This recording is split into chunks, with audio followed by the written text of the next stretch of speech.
হচ্ছে এবং এইটার প্রতিবাদে আমরা সুইডেনে বাংলাদেশ এম্বাসির সামনে প্রতিবাদ করছি।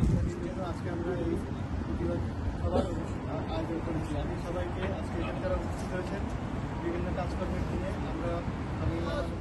সুইডেন আওয়ামী লীগের উদ্যোগে বাংলাদেশ এমবিসি সুইডেন সামনে আজ বাংলাদেশের বর্তমান পরিস্থিতি নিয়ে প্রতিবাদ সভায় আয়োজন করেছি। ইনশাআল্লাহ সসম্মানে আবারও মাননীয় প্রধানমন্ত্রীকে আমরা বাংলাদেশের প্রধানমন্ত্রী করব।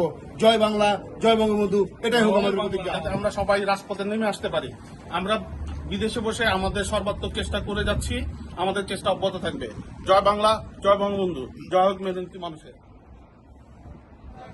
জামাত শিবিরের রাজাকার এই মুহূর্তে বাংলা ছাড়। জয় বাংলা, জয় বঙ্গবন্ধু, জয় বঙ্গবন্ধু। লড়াই লড়াই লড়াই চাই, লড়াই করে বাঁচতে চাই, লড়াই করে বাঁচতে চাই, লড়াই লড়াই চাই, লড়াই লড়াই লড়াই চাই, লড়াই করে বাঁচতে চাই। সুদিনুসের গদিতে আগুন জ্বালো একসাথে, আগুন জ্বালো একসাথে।